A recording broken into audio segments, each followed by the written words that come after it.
Սարգսյան, մի անգամ տենցերով ասեցին, ես սխալվեցի, մեկը ճիշտ է, սենց բանի մեջ ընկան, կարող է լավ այդպես բան չլինի։ Տեսեք, Պատվարժան դատարան, քննարկում ենք նախորդի մի քանի դատական նիստեր են տեղի ունեցել, հենց կոնկրետ խափան միջոցների հարցը քննարկելու առումով։ Ես իհարկե միանում եմ պարոն Խուդայանի, Տիկին Սաղարյանի ներկայացրած դիրքորոշումներին, բայց ես փորձեմ մի քիչ էլ մի քայլ էլ խորանալ այս հանգամանքների մեջ, իրանք են պաշտպանությունը ստանձնել սրբազան հոր, իրանք են որոշում մարտավարությունը, բայց ինչ էինք մենք մինչև այս պահը ականատես լինում, էլի դատարանը միշտ ընդգծում էր, մեր հանրային մեղադրողների խոսքում մեղադրյալների հետ կապված տարբերակված մոտեցում չկար, թե մեղադրանքների հետ կապված, թե խափանամիջոցների հետ կապված, երբ որ որոշ մեղադրյալների մոտ առողջական խնդիրների հայտեկան որևէ կերպ դա այսպես ասած այդ վերացական հիմքերի արկայության կամ բացակայության վրա չանդրադարձավ, ուղղակի արձանագրում էին նվազ լինելու ու որոշ մեղադրյալների հետ կապված, երբ որ կալանքի տակ էին, միջնորդում էին տնային կալանք կիրառել եւ այլն, բայց ամբողջ իմաստը այս բանի դատարաններ էր մի շեշտադրումը կատարում, ասում էր մենք նախնական դատալսումների փուլում ենք դեռ, նախնական դատալսումների համար խափան միջոցներ է դատարանն ընտրում։ Ես իրականում այդ ժամանակ տարբերությունը չէի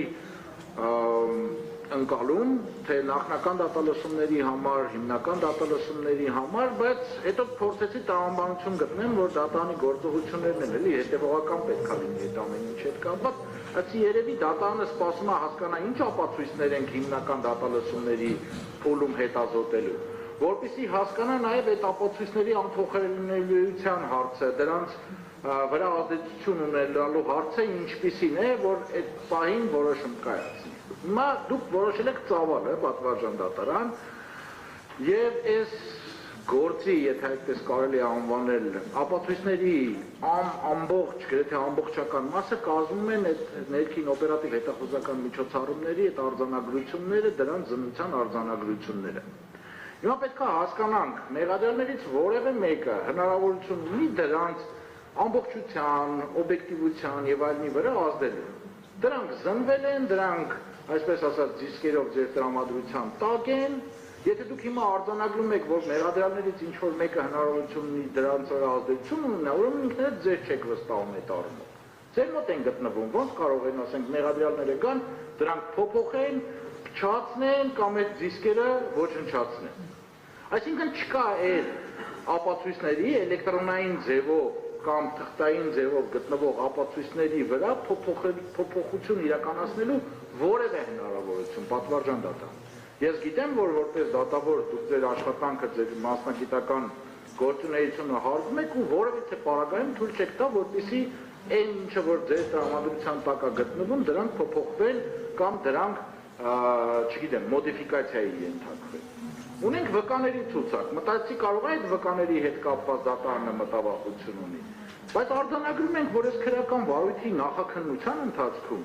որևէ առերես հարցաքննություն տեղի չի ունեցել։ Նշանակում է այդ վկաներից որևէ մեկը, որևէ մեղադրյալի դեմ ցուցմունք չի տվել, որտեղ այդ կշեռքի մյուս նժարին դրված է արդեն նախաքննության լրիվությունը եւ օբյեկտիվությունը։ Եթե եղել են վկաներ, որոնք մեղադրյալներից ինչ որ մեկի դեմ ցուցմունք են տվել, վարույթն իրականացնող մարմնի պարտականությունն է եղել առերես հարցաքննություն կազմակերպի։ Ստացվում է, որ չէ, այս պարագայում էլ ինչ որ մեկի դեմ ցուցմունք տվող անձ չունեն։ Ստեղ էլ արդեն ընդհանրապես ողջամիտ տրամաբանությունն է վերաբերում, եթե մարդը ինչ որ մեկի վերաբերյալ ոչ մի բան չի ասել, գնան անօրինական ազդեցություն ունենան այդ մարդու վրա, որ ինչ լինի, որ գա ասի ինչ որ բան։ Բնականաբար այս վկաներից որևէ մեկի ցուցմունքի հետ պաշտպանության կողմը որևէ խնդիր չունի։ Այս փուլից սկսած կարող ենք նույնիսկ դատարան չհրավիրեն, համարենք, որ այդ մարդիկ, չգիտեմ, հնարավոր չի եղել, հրապարակենք, անցնենք առաջ։ Որովհետև այս վկաները մեղադրական եզրակացությունում ներառվել են, այսպես ասած, ժամկետը երկարաձգելու համար, այլ ոչ թե որ իրական փաստական տվյալներ են հայտնում։ Հակառակ պարագայում էլի կվերադառնանք նախնական դատալսումների փուլին, որ մենք ասում ենք, սենց չի լինի անձանց անունները ասելով կամ գործողությունը ներկայագրելով քննչական ասել այս ապացույցն ենք ուզում, ասում ենք նկարագրեք, թե մեղադրանքի վերդիկտ կայացնելու համար էական նշանակություն ինչ փաստական հանգամանք է հետքում կամ հաստատում տվյալ ապացույցը, որևէ վկայի հետ կապված որևէ միջնորդություն չներկայացվեց, որ վերդիկտի հետ կապված այս հանգամանքն է այս վկան հաստատում կամ այս հանգամանքը հետքում պատվարժան դատարան։ Դեռ ավելին, այդ մենք ենք միջնորդել վկաներ եւ նշել ենք, որ այս վկաները հետքում են այս վերդիկտի համար էական նշանակություն ունեցող այս հանգամանքը։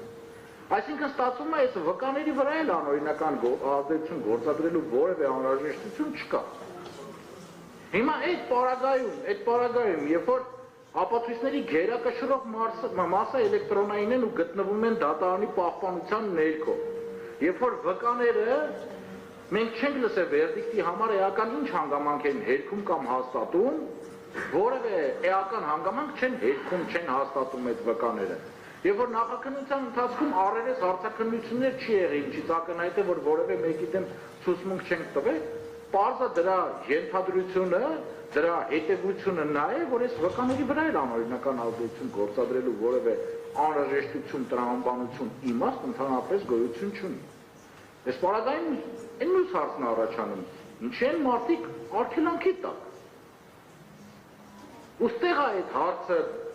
գալիս ու ծնում, որ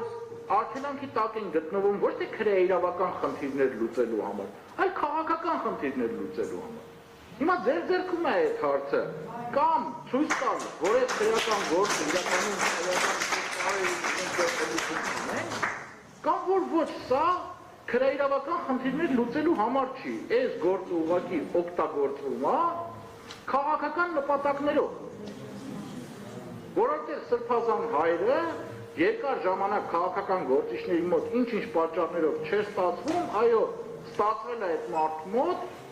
հոգևոր հենքի վրա ազգային պետություն ունենալու հույսով մարդկանց համախմբել, ինչը այս իշխանությունների համար վտանգ է ներկայացրել,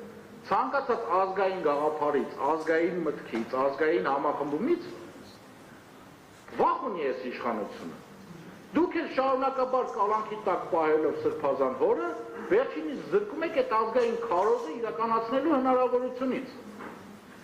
Այս է հարցը, այս բանաձևումը հետևյալն է։ Դուք կամ ձեր որոշմամբ քաղաքական իշխանության ցանկությունը շարունակաբար ի կատար եք ածում, Սրբազան հայրը մնում է արգելանքի տակ,